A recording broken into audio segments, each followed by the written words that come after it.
Hello everyone, welcome back. Today's video is on earthquakes. The learning outcomes of today's video is to describe different wave types and how they are measured.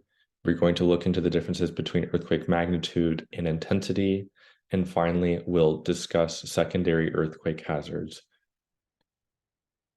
So earthquakes are basically representations of material deformation of rock on the geologic scale, on really large scale. What that is, like a rubber band, is an input of energy. You're stretching it out, or you're shearing it, you're pushing it like a sponge, you're smushing it together. That material can only take so much energy that you're inputting it. That energy is felt in terms of deformation, and eventually that snaps and ruptures onto a plane. Your rubber band breaks. And so that ruptures along a fault plane, and that all that energy that you have been putting in or that have been putting in on the plate boundary is then released in the event that is known as an earthquake. Some common earthquake terms that you may or may not be familiar with is the hypocenter, or focus of an earthquake, is where that rupture occurred underground. It's usually 10 to 20 miles underground where that's happened. This can be identified by seismic waves arriving at seismographs at different times. And so based off of the arrival of each wave, they can triangulate where it originated from and how far away it occurs. The epicenter is the location of the focus on the Earth's surface, and this is where the earthquake can most easily be felt and cause the most damage, because most of the energy is arriving at that point. And it hasn't propagated through a lot of matter. It's arrived very quickly. So this expression of energy is felt in terms of seismic waves. These can occur in body waves or surface waves. Body waves because they are moving through the body of the Earth, and then surface waves because they're moving through the surface of the Earth. And that's where a lot of the damage comes from, because we live on the surface of the Earth. Body waves can be split into two different types. You have S waves, which are the shearing wave that moves like a transform boundary. It's moving up and down relative to each other and propagates sort of up and down like a traditional wave, as you would imagine. And then there are P waves, which are made by sections of high density, high compression, and low density and low compression. And so it's kind of like an accordion moving through one line instead of oscillating a line in the shape of a wave as you would think about it. These waves travel through the different layers of the Earth. The crust and the mantle have different densities. And as it arrives at one layer, it's going to refract a wave off of that face. It's going to refract off, and part of it also will still continue to go through. And so now that wave sort of split into two. Each of them have less energy than they had before. The one that's moving through a new media, a new density, is going to move at a different rate. And so based off of this refraction and different propagation speeds, once it gets to your seismograph, they could have arrived at very different times. But based on that, you can start to triangulate where the earthquake occurred pretty easily. Next, we have surface waves, which are produced when the body wave strikes the Earth's surface. These can be rolling Raleigh waves, where you're moving up and down, sort of like moving on a roller coaster, or love waves, which is a side-to-side sort of skiing down a mountain slope wave. Those are both types of surface waves. These are all slower than body waves. So at my seismograph, the first wave that's going to arrive is the P wave, then the S wave, and then finally my surface waves at the same time. And again, this is where most of the damage occurs with an earthquake. How do we measure earthquakes? Earthquakes are measured with a combination of magnitude and intensity. One's a quantitative measurement, magnitude, and the other is qualitative. Magnitude has commonly been measured using the Richter scale. This is a logarithmic measurement. So an increase in 1 unit on the scale means the earthquake is 10 times more massive.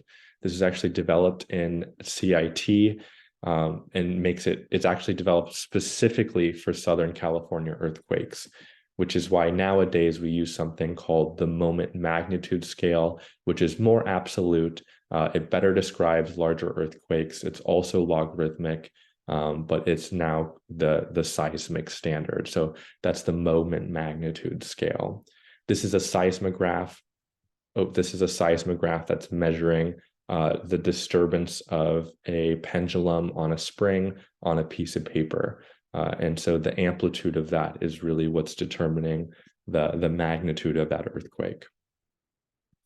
So more on the logarithmic scale, and a magnitude 8 earthquake has 100 times bigger magnitude, or is 100 times larger than a magnitude 6 earthquake, and its energy is 32 times stronger. But you don't need to know that. The logarithmic scale, you just need to basically raise the difference of the two to the power of 10, and then you'll find how much bigger that magnitude earthquake is from the other one. So that was our quantitative measurement. And then we have intensity, which is a qualitative measurement. This uses the modified Mersey intensity scale, which is basically reported by people, how much it was felt by people in the area and how much damage was caused by that earthquake in that area. It's ranked on a scale of Roman numeral 1 to 11 is its maximum. And so I wanted to take some time to talk about the Turkey and Syria earthquake on February 6th at early in the morning. A 7.8 magnitude earthquake struck Syria and Turkey on the triple junction. This is the union of three different tectonic plates: the Anatolian plate, the Arabian plate, and the African plate. This has been given the maximum Mersey intensity of 11. The death toll has recently surpassed 25,000 people. 1.3 million people have been displaced, and around 24 million people in total have been affected by this earthquake. And so that's what this looks like geographically. The USGS actually keeps track of all earthquakes on Earth, and collects data based off of citizen science on their earthquake.usgs.gov. But this is a graph of the location of where people have reported the earthquake. Each triangle is a report that the USGS has received.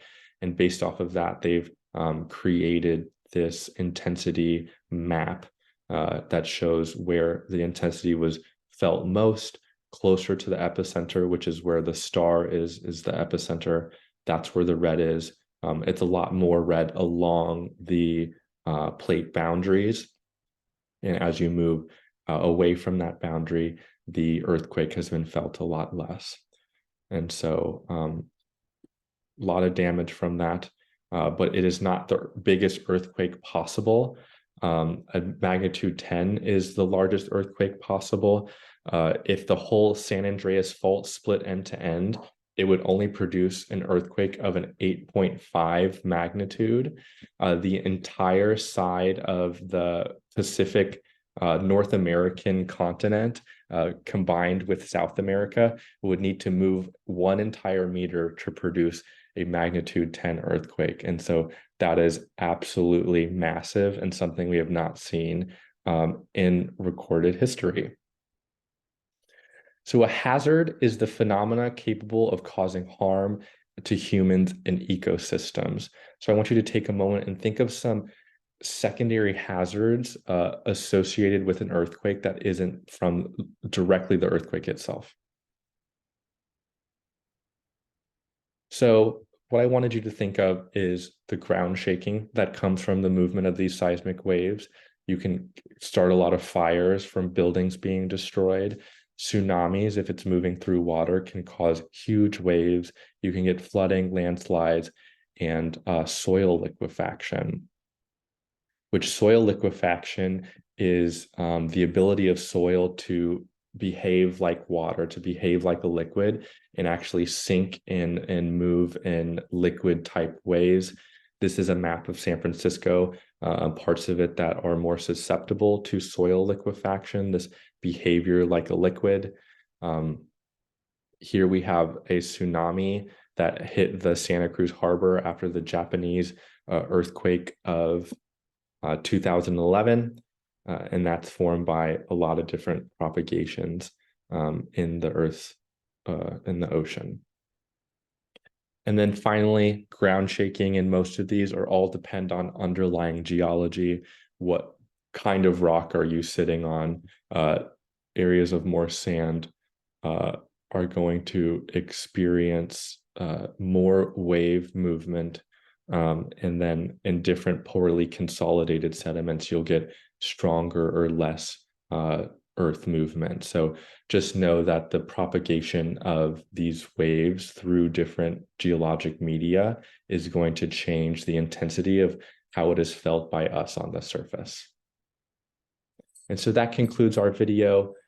Please don't hesitate to reach out to me if you have any questions, and I look forward to seeing you next week.